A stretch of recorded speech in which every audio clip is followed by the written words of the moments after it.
After a year-long investigation that included hundreds of hours of closed-door depositions of NASA personnel, the Rogers Commission has delivered its final report to the Attorney General. The report examines the events surrounding the military standoff at the American lunar base Jamestown and the nearly catastrophic failure of the base's nuclear reactor. The Commission concluded that Soviet gunfire damaged vital electronics, which in turn caused the cooling system to fail and the reactor to overheat, coming close to a meltdown that would have killed everyone at Jamestown. The disaster was narrowly averted by the heroic actions of astronauts Tracy and Gordon Stevens, who sacrificed themselves to restore fluid to the reactor's cooling system. Some in Congress are calling for sanctions against the Soviet Union, but President Reagan issued a statement this morning saying that his administration will take no punitive action. Our policy toward the Soviet Union, a policy of credible deterrence, peaceful competition, and constructive cooperation, will serve our two nations and people everywhere. This clears the way for the President and Premier Yuri Andropov to finalize their historic lunar peace agreement signed in Malta last month, which effectively divides the moon between the two superpowers and lays out safeguards to avoid future conflict. The Commission's conclusions failed to mollify the many critics of NASA. A vocal group of skeptics still question the American government's version of events, with some even suggesting that a second secret nuclear reactor at the base was the real culprit. The Attorney General has dismissed such allegations as conspiracy theories with no basis in reality. The attacks have had little impact on Reagan, who pundits have dubbed the Teflon president. In the wake of his peace agreement with the Russians, Reagan's approval rating has soared to an astronomical 72% in recent weeks, propelled by the president's deft diplomacy and the promise of a new economic boom fueled by the precious metals on the moon.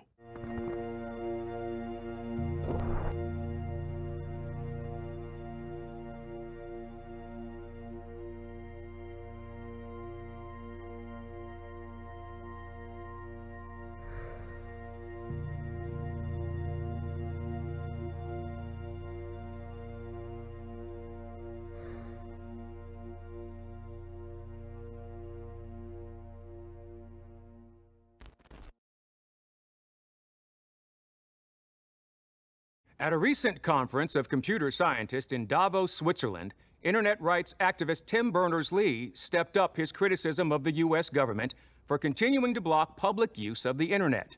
First developed in the 1960s and known as ARPANET, the computer network has since grown into a massive web of government computers, all linked together, including Department of Defense, the CIA, NASA, and the State Department.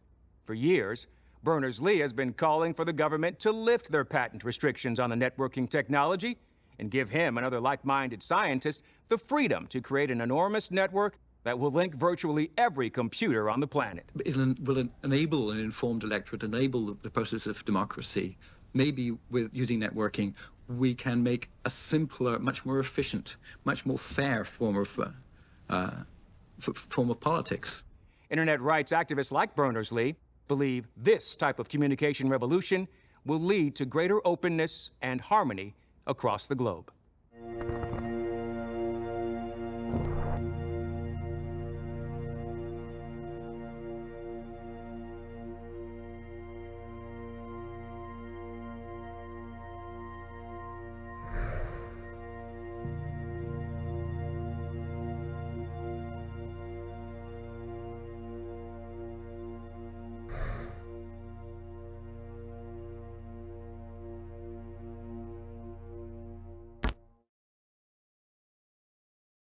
Earlier today, India became the latest nation to launch their own space station into an orbit around the Earth.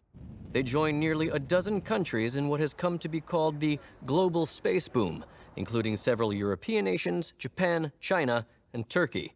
Thanks to advancements in technology driven by the American and Soviet space programs, construction and launch costs have lowered dramatically, making the economics of space travel possible for nations with fewer resources. This has also paved the way for private enterprise to venture into the expanding world of space commerce and tourism.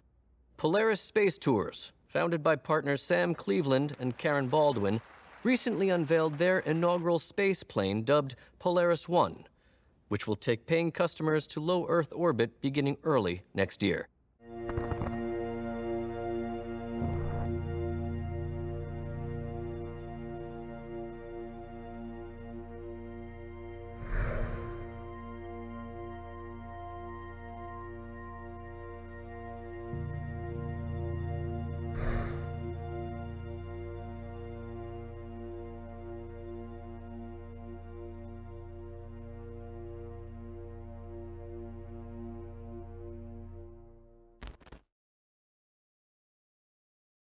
For decades, scientists have struggled to unlock the secrets of nuclear fusion, which could provide an abundant supply of clean energy without the dangerous radioactive waste produced by conventional nuclear power plants.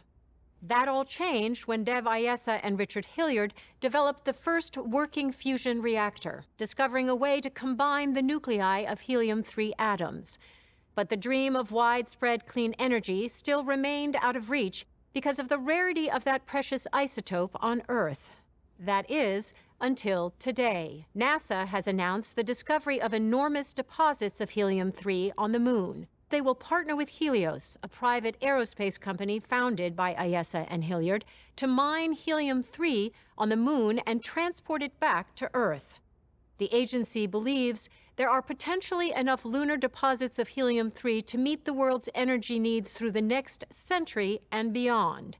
Meanwhile, Soviet President Mikhail Gorbachev announced that the Russian space agency Roscosmos will form a partnership with Kurgan, an energy conglomerate run by Andrew Balkonsky, one of a new breed of aggressive Russian entrepreneurs thriving under Gorbachev's hybrid socialist market economy.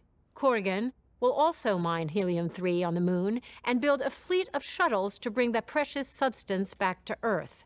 In a speech today before Congress, President Gary Hart called for the acceleration of nuclear fusion and a ramp-up in production of electric vehicles to reduce and eventually eliminate America's reliance on fossil fuels. Mining labor unions criticized the speech, warning that shifting to fusion could put thousands of Americans out of work. President Hart has praised Ayesa's pioneering efforts in breaking the fusion barrier and emphasized the urgency of a clean energy revolution with a quote from Ralph Waldo Emerson: "We do not inherit the earth from our ancestors, we borrow it from our children."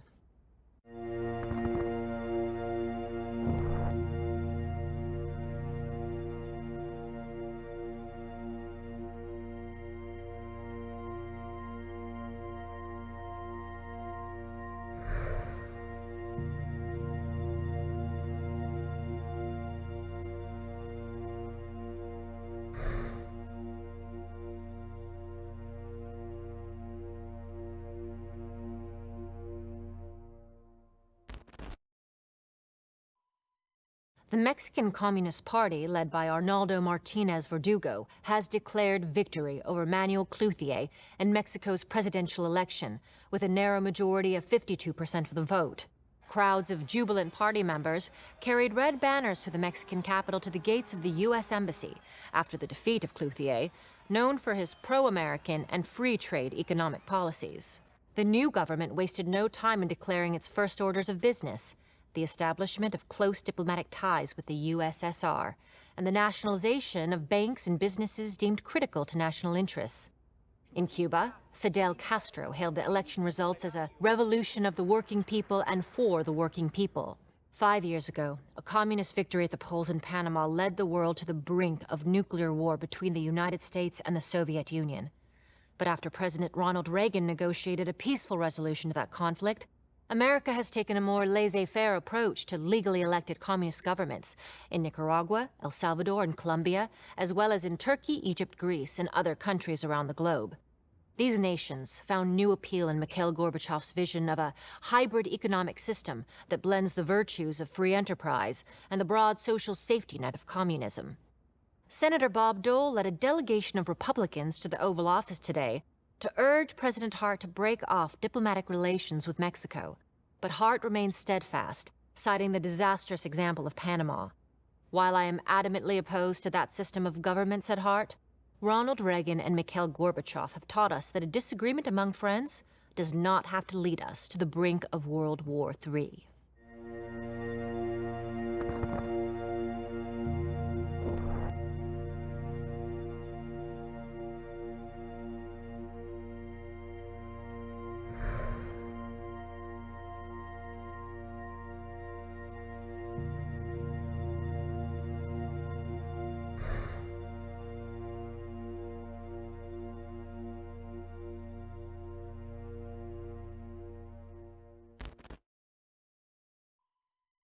NASA announced today that it has finally recovered the bodies of 5 Moon Marines killed during a training exercise last week.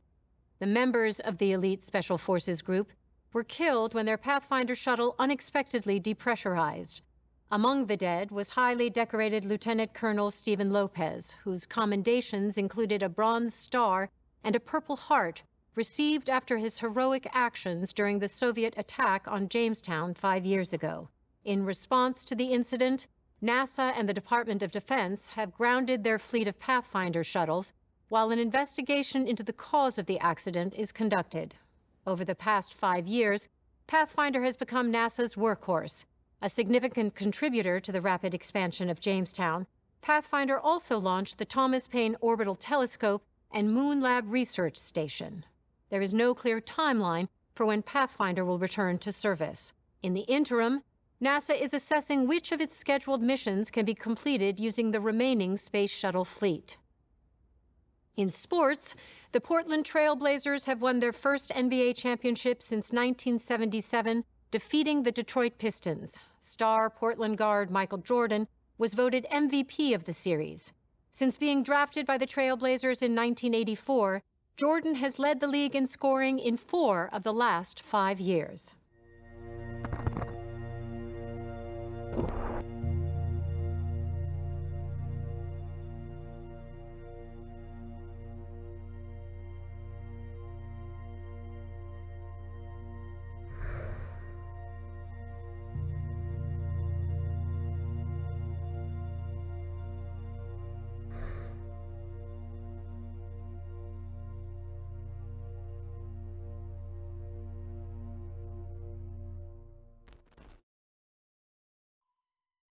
A North Korean rocket has once again exploded in Earth orbit, stoking fears that the country's regime is developing long-range weapons capabilities under the cover of its space program. The explosion took place over the Pacific Ocean, about 25 miles west of the Japanese coast. North Korea claims that the rocket's payload was an unmanned scientific observation satellite that was to be launched into polar orbit. President Gary Hart called on Soviet President Mikhail Gorbachev to pressure North Korea into allowing international observers to visit its space program's headquarters in Yeongdeok. The Soviet Union is known to have provided support and training to North Korea for both its space program and its nuclear energy facilities. In 1988, the DPRK announced that it had abandoned its intercontinental ballistic missile program in exchange for the lifting of some UN sanctions. Instead, the North Korean leader said the country would be channeling all of its resources into a space program. While little public information is available, the DPRK has been observed to have launched at least 4 test flights in the last 18 months.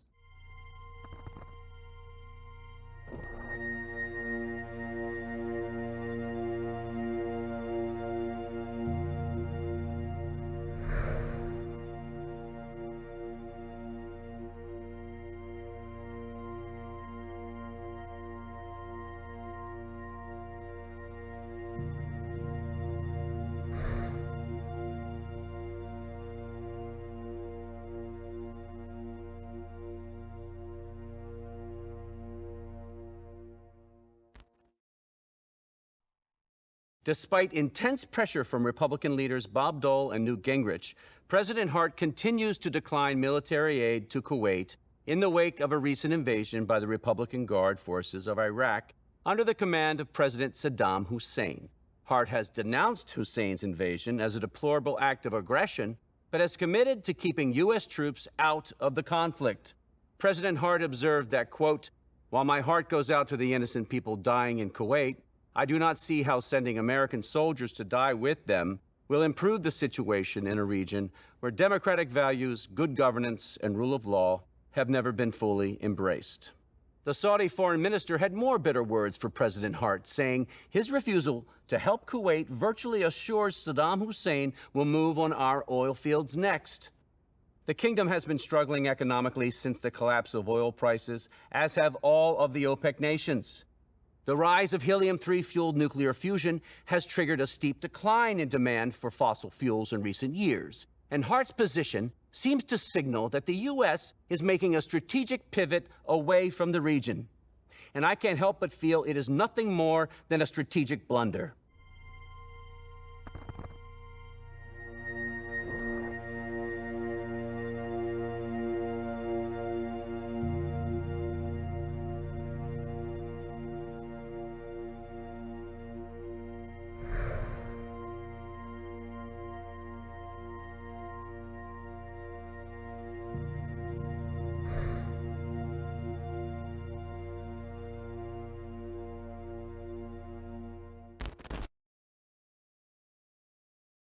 Campaigning today in Michigan, Vice President Gore continued to take the high road, declining to criticize rival candidate Bill Clinton about allegations of real estate impropriety that have dogged the Arkansas governor's campaign since January.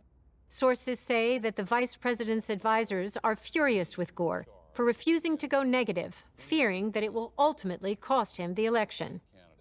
Clinton continued to campaign in the Midwest this week, hoping to pick up enough votes to lock in the party nomination after his near sweep of the contests on Super Tuesday last week. Meanwhile, Republican frontrunner Kansas Senator Bob Dole spoke to auto workers in Detroit, assuring them of continued government support of the car industry as it transitions to all-electric vehicle manufacturing. Texas Senator and former astronaut Ellen Wilson, who had a surprise showing in last Tuesday's primaries and whose poll numbers continue to rise, has been keeping things light as she starts making the late-night rounds, showing a younger, more energetic side of the Republican Party. Last week's primaries have led to consolidation of the field in both the Democratic and the Republican races, as Massachusetts Senator Paul Tsongas and Ohio Governor Jerry Springer withdrew last week, leaving California Governor Jerry Brown the highest-profile Democrat remaining other than Gore and Clinton. On the Republican side, Pat Buchanan gave a concession speech on Friday and has not yet endorsed either of the remaining candidates. Meanwhile, Texas billionaire Ross Perot, running as an independent, continues to campaign on a platform of balancing the budget and ending the outsourcing of American energy and jobs to the moon.